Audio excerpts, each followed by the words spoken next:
आज आप सबके माध्यम से देश की जनता को मैं याद दिलाना चाहती हूँ कि जो लोग माँ माटी मानुस का नारा देते थे, आज अकंठ रूप से वो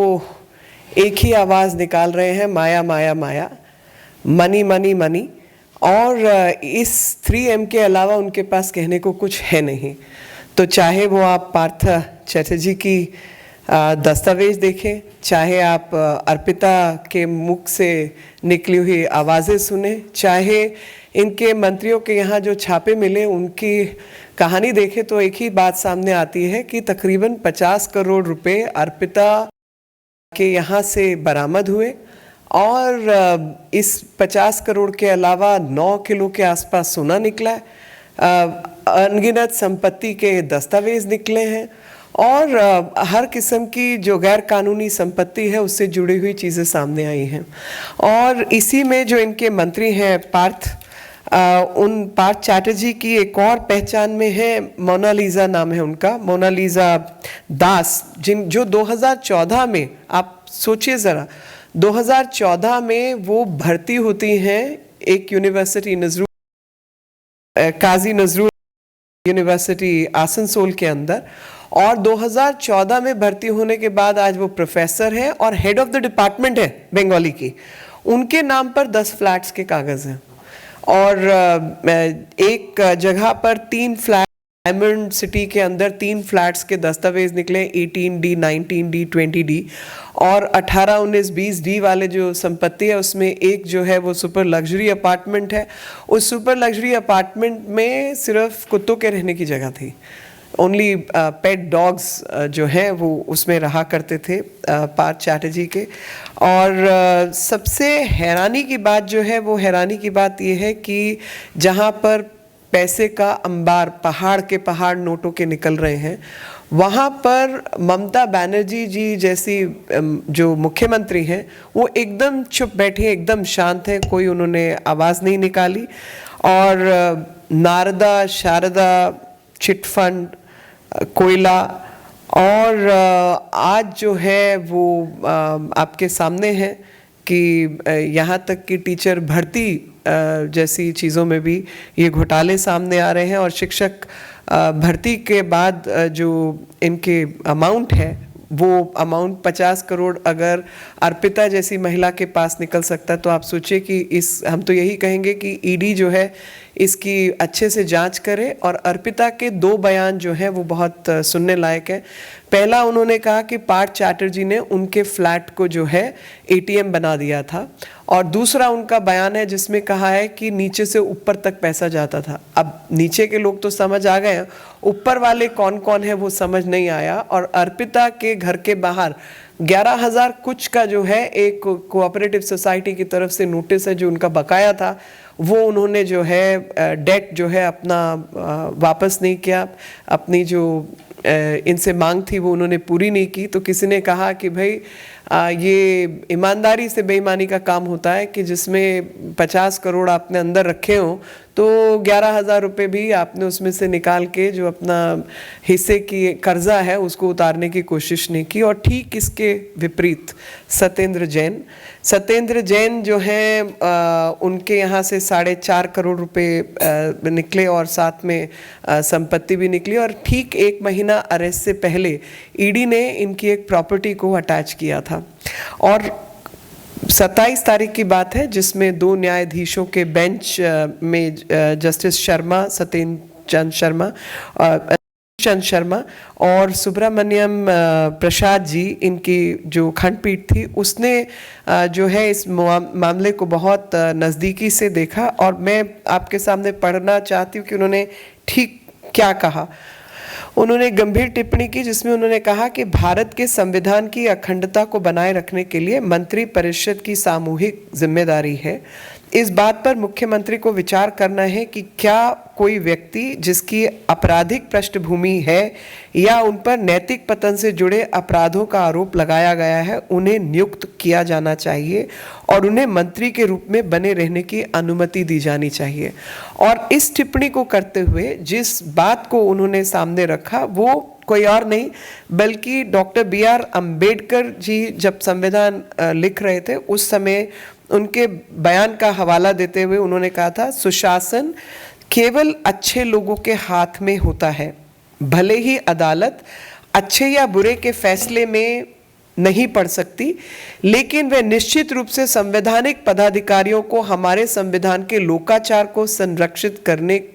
और बढ़ावा देने की याद दिला सकती है। ऐसी धारणा है कि मुख्यमंत्री को इस संवैधानिक सिद्धांतों से अच्छी सलाह और मार्गदर्शन मिलेगा। दिल्ली हाईकोर्ट के इस फैसले के बाद और सही मार्गदर्शन देने के बाद दोनों मुख्यमंत्री चुप क्यों हैं, ये मेरी समझ से बाहर है और कोई एक्शन इन्होंने अभी तक क्यों नहीं लिया। और यहाँ पर मैं आपको बताना चाहती हूँ कि जब 4.5 करोड़ से ऊपर 4.81 करोड़ की संपत्ति जब्त हुई और हवाला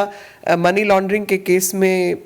जो है सत्येंद्र जी पकड़े गए, तो उस समय पर एक ही बात मुझे दिमाग में आ रही थी और वो ये आ रही थी कि प्रधानमंत्री जी ने सपना ज़रूर देखा था कि हवाई जहाज़ में चलने वाला जो व्यक्ति है वो हवाई चप्पल पहनकर भी जो व्यक्ति चलता है वो हवाई जहाज़ में उड़ सके, लेकिन हवाला कांड में मंत्री जो है वो संलिप्त हो, ये तो शायद देश का सपना नहीं था। और आज ये सामने आ रहा है कि हवाई चप्पल पहनने वाले से लेकर बाकी सब लोग भी जो हैं जो इस तरीके के कामों में लिप्त हैं वो एक तरफ हवाई चप्पल का हवाला देते हैं लेकिन असलियत में हवाला कांड में जुड़े रहते हैं।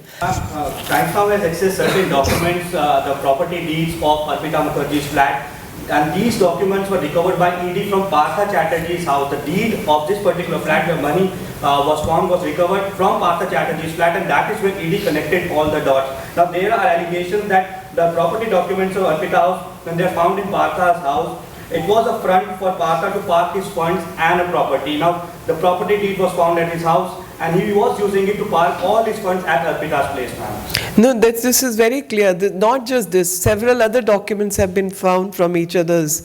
place, and quite clearly Arpita in her own statement has stated that Partha Chatterjee used her flat as an ATM, and in addition to this she also said that this money which was here, because he happens to be the General Secretary of TMC also. So Partha Chatterjee is not just the industry minister, the present industry minister and former education minister of West Bengal, but he is also the General Secretary of TMC, and under these circumstances the evidence which has been collected, whether it is the money laundering case or it is the various transactions and properties which have been found, I think ED needs to do a thorough job and connect everything. Ma'am, मेरा नाम गुरुदत्त सिंह गुप्ता, मैं कलकत्ता से निकालते हुए संवाद प्रतिदिन daily news paper से जुड़े हुए हैं। तो मेरा ये है कि आपको लगता है पार्थो चटर्जी को तुरंत मंत्रिसभा से निकाल देना चाहिए, पार्टी से निकाल देना चाहिए? देखिए, मैं तो किसी को सैद्धांतिक रूप से एडवाइस देने वाली, विचार देने वाली कुछ नहीं हूँ, लेकिन हाँ एक बात स्पष्ट है और वो मैंने जो कॉमन थ्रेड है इनके और अरविंद केजरीवाल के बीच में वो ड्रॉ करने की प्रयास किया है कि कोर्ट ने कहा कि संवैधानिक पदों पर जो रहने वाले लोग हैं उनको ध्यान रखना चाहिए कि जो लोग आपराधिक तत्वों में पाए गए हैं और जिन लोगों के या मॉरल टर्पिट्यूड यानी जो इस तरीके के अपराधों में संलिप्त लोग हैं, उन लोगों को पद देने से पहले इन सब चीज़ों का ध्यान रखना चाहिए। तो ये तो कोर्ट ने कहा, और B.R. अम्बेडकर जी के बयान को भी कोर्ट ने कोट किया कि ये शायद मुख्यमंत्रियों को सही रास्ता दिखाने का और मौलिकता सिखाने का काम करेगा कि जब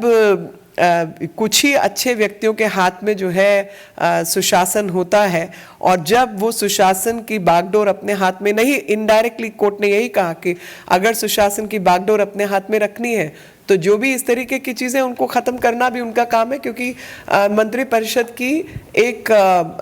कलेक्टिव रिस्पॉन्सिबिलिटी होती है, सबकी जिम्मेवारी रहती है। जो लोग पूरे देश की जनता के सामने उन्होंने ये बयान दिया, और पूरी देश की जनता खास तौर पे जो वनवासी प्रदेश और जनजातीय समूह के लोग हैं, आपको उनसे माफ़ी मांगनी होगी। और जो राष्ट्रपति हैं वो कोई एक व्यक्ति प्रमुख के राष्ट्रपति नहीं है, वो देश की राष्ट्रपति हैं। और जिस तरीके की अभद्र व्यवहार और मानसिकता का परिचय अधीर रंजन चौधरी जी ने कांग्रेस पार्टी के प्रति दिया है, क्योंकि वो नेता है प्रतिपक्ष के, और वो नेता प्रतिपक्ष होते हुए इस तरीके की बयानबाजी कर सकते हैं, वो भी पब्लिक में उन्होंने बोला ना, तो माफ़ी भी पब्लिक से मांगे। राष्ट्रपति जी से कमरे में जाके माफ़ी थोड़ा ही मांगेंगे।